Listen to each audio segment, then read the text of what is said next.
It's December 7, 1941. A quiet Sunday morning in Hawaii turns into a nightmare. Japanese planes roar in low over Pearl Harbor. Torpedoes slam home. Battleships burn. In 2 hours, 188 American airplanes lie twisted and smoking on the ground. Most never even got off the tarmac. America's Pacific Fleet is gutted. And the United States Army Air Forces? They've got fewer than 1,200 modern combat planes for the entire planet. That's it. 1,200. The German Luftwaffe alone outnumbers us 3-1, and they've been at war for 2 years. Japan has been sharpening its air force for a decade. America wakes up that morning 17th in army size, behind Portugal. 4 years later, in the summer of 1945, American factories have delivered 303,713 military aircraft. 303,713 warbirds, enough to darken the sky from Berlin to Tokyo. How does a sleeping giant build the greatest air fleet in human history while fighting on two sides of the world? This is that story. How everyday Americans, the ones who never pulled a trigger, hand the Allies the sky and help win the Second World War. It doesn't start with a roar. It starts with a whisper most people never heard. Back in 1940, before most Americans even wanted to think about another European war, President Roosevelt calls for 50,000 airplanes a year. 50,000. Congress laughs. The entire industry in 1939 built 5,833 planes, military and civilian combined. 50,000 sounds like a misprint. But FDR knows something the isolationists don't. Air power is going to decide this war, and America is the only country on Earth that can build planes faster than the enemy can shoot them down. So the country gets moving long before Pearl Harbor. Out in a soybean field west of Detroit, Henry Ford, yes, the same guy who once said the airplane would never amount to much, breaks ground on Willow Run. When it's done, it's the largest single building under one roof on the planet. Nearly a mile of assembly line designed to deliver one 4-engine B-24 Liberator bomber every 60 minutes. People call it Ford's folly. By 1944, that same line is finishing a complete B-24 every 59 minutes, day and night. Willow Run alone builds more heavy bombers than the entire Axis air industry in most months of the war. Across the continent, the transformation is everywhere. In Seattle, Boeing is already famous for the B-17 Flying Fortress, but they're about to do something insane. Design and build the largest, most advanced bomber the world has ever seen, the B-29 Superfortress, while the war is raging. They scatter new plants across the country. Wichita, Kansas, Marietta, Georgia, even rent an old Dodge factory in Chicago just to make parts. In Southern California, Douglas, Lockheed, and North American triple, quadruple, then triple again the size of their workforces. Farmers' fields turn into concrete runways overnight. A brand new factory in Fort Worth, Texas, run by Consolidated Vultee, starts pumping out B-24s alongside Willow Run. Another one in San Diego does the same. By war's end, 18,482 Liberators roll out, more of a single American aircraft type than any other in history. But buildings don't build airplanes. People do. And here's where the real miracle lives.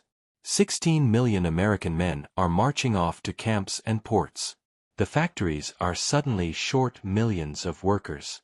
So America does something no one else dares. It asks its women to step up like never before. 6 million of them answer the call. Rosie the Riveter isn't a slogan. She's Margaret from San Diego, Dorothy from Tulsa, Geraldine from Long Island. Women who have never changed a tire suddenly run lathes, weld seams, and buck rivets on wings that will fly over Berlin. Listen to this letter from Mary Ann Wojtasic, a riveter at Douglas in Long Beach, written to her fiancé fighting in North Africa in 1943. Honey, today I helped finish an A-20 Havoc attack bomber. The inspector said it's headed to your theater. If you ever see one of those birds diving on Rommel, just remember your girl back home drove every one of those rivets straight and true so it brings you home safe. That plane flew combat. That letter is still in the family. Multiply that moment by millions. High school kids work the swing shift. Farmers drive tractors to the plant gate, punch in, run drill presses, then head home to milk cows before sunrise. In Tulsa, a blind machinist named Harold Russell, he'll later win an Oscar for the best years of our lives, works by touch alone, turning out bomb shackles so perfect the inspectors never reject a single one. At North American in Inglewood, California, a mostly female crew nicknamed the Speed Unit sets a record that still stands. From bare metal to finished P-51 Mustang fighter in 102 hours. 4 days and change. The previous record was weeks. And the numbers climb like a rocket. 1939, under 6,000 planes total. 1941, 19,445. 1942, 47,836. 1943, 85,898. Then the peak, 1944, 96,318 military aircraft in one calendar year. That's a new warplane completed every 5.5 minutes, 24 hours a day, for 365 days straight. America builds more combat aircraft in 1944 than the rest of the world combined built in all of 1939. Every type you've ever heard of, America builds in staggering quantity. Grumman on Long Island answers the Navy's cry for a Zero killer with the F-6F Hellcat. First flight June 1942, first combat August 1943. By VJ Day they've built 12,275, more than Japan's entire fighter production across all types. Hellcat pilots rack up a 19-to-1 kill ratio. Chance Vought in Connecticut turns out 12,571 F-4U Corsairs, those gorgeous bent-wing beauties that Marines swear can outfight anything with a rising sun on it. Republic Aviation in Farmingdale, New York, builds 15,683 P-47 Thunderbolts, the 8-gun, turbo-supercharged juggernaut that escorts bombers to Berlin and then strafes anything that moves on the way home. Transports. Douglas delivers 10,654 C-47 Skitrans, the Goonie bird that drops paratroopers on D-Day, hauls freight over the hump into China, and tows gliders full of 101st Airborne boys into Normandy. Add another 5,000 plus from licensees. Trainers. Factories churn out 10,000 Stearman biplanes, 7,000 Fairchild PT-19s, thousands more at 6 Texans so pilots can learn without killing themselves before they ever see combat. Engines pour out like water. Pratt & Whitney builds over 373,000 engines during the war. Wright Aeronautical another 200,000 plus. A single plant in Cincinnati makes more Allison V-1710 engines than the entire pre-war industry thought possible. Spare parts flow in mountains: tires, props, superchargers, gun sights, oxygen bottles. Everything a squadron needs to keep flying. Money. Whatever it takes. Congress writes blank checks. The War Production Board prioritizes every scrap of aluminum, every pound of rubber, every drop of 100-octane avgas. New cars disappear in February 1942. No civilian automobiles until peace comes. Housewives save bacon grease for glycerin. Kids drag wagons full of old pots and pans to scrap drives. Lipstick tubes get melted down for aluminum because every ounce counts. And still people smile. They dance to Glenn Miller between shifts. They buy war bonds until it hurts. They paint V for victory on factory walls. They tuck notes inside cockpit panels. Good hunting, boys. Bring her back in one piece. The night shift at Lockheed. By spring 1944 the payoff arrives. General Eisenhower is planning the biggest invasion in history. Operation Overlord, the assault on Normandy. He tells the combined chiefs, "If I don't have air superiority, I won't go." American workers hear that. They know what's coming. They work harder, faster, longer. On June 6, 1944, when the first paratroopers jump into the dark over France, 11,000 Allied aircraft are overhead. 9,000 of them are American-built. The Luftwaffe manages 319 sorties all day. 319 against 11,000. The sky belongs to the Allies because the factories back home never blinked. But while the world watches Normandy, something even bigger is loading bombs halfway around the globe. Brand new silver B-29 superfortresses, planes so large, so advanced, so expensive they cost more per squadron than the entire Manhattan Project, are rolling down runways in the Marianas. Their bellies are packed with something the world has never seen in combat. And when those bomb bay doors open over Japan, the Pacific War, and maybe the whole Second World War, takes a turn no one saw coming. June 6, 1944. Normandy. The greatest air armada ever assembled has just turned the coast of France into the safest airspace on Earth for the Allies. American-built Thunderbolts, Mustangs, and Lightnings own the sky so completely that German soldiers start calling the roads Jabo Alley, terrified of the 8-gun Republic P-47s that come screaming down like angry hornets. Over the beaches, C-47 Skitrans built by women in Long Beach and Oklahoma City drop the 82nd and 101st Airborne right on target. The invasion works. The foothold holds. And every pilot climbing out of a cockpit that night knows exactly who to thank, the folks back home who built the wings that carried them across the channel. But while the world cheers the breakout in France, half a planet away another American miracle is taxiing to the end of a runway that didn't even exist 6 months earlier. Meet the B-29 Superfortress. 355 feet of wingspan. 4 right are 3350 engines making 2,200 horsepower each, more power than 4 locomotives. Pressurized crew compartments so you can fly at 40,000 feet without freezing or passing out. Remote-controlled gun turrets sighted by analog computers. A bomb load that can turn city blocks into memories.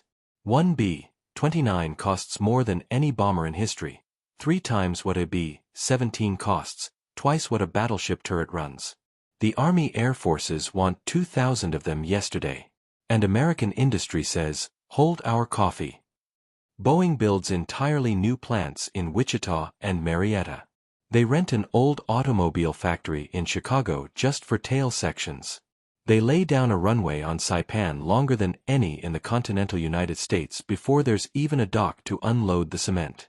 By the time the first superfort is ready, the Marianas, Guam, Saipan, Tinian, are American soil again, thanks to Marines who fought tooth and nail to take them.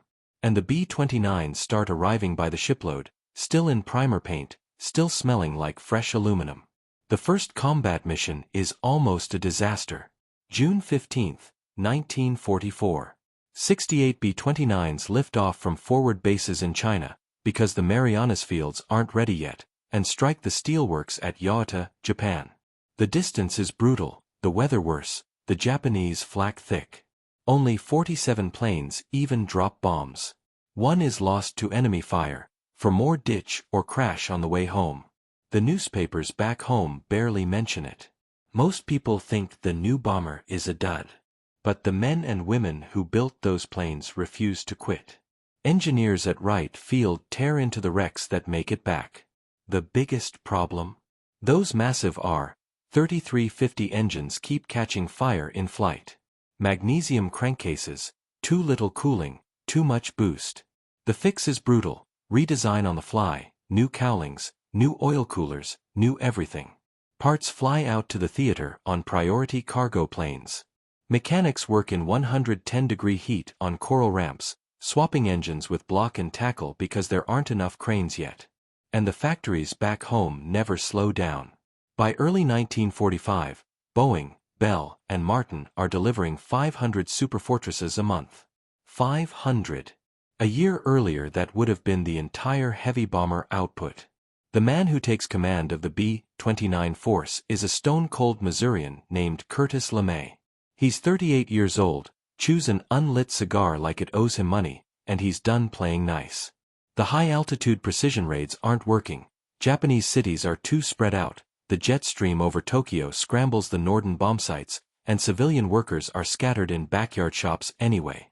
LeMay does the math and makes a decision that changes the course of the war. He strips the B-29s of almost all their guns and ammunition to save weight. He fills the bomb bays with M69 incendiary clusters, little 6-pound bombs filled with napalm that scatter like flaming shotgun pellets. He drops the bombing altitude from 30,000 feet to 5 to 10,000, right in the range of every anti-aircraft gun in Japan. And he schedules the raids for the middle of the night, when Japanese defenses are asleep. March 9, 1945. Tokyo. 334 superfortresses take off from the Marianas. They fly so low the crews can smell the pine trees on the mountains. At 12:15 a.m. the pathfinders drop their markers. Then the sky turns orange. In 6 hours, 16 square miles of Tokyo, mostly wooden homes, paper walls, families asleep, burned to ash.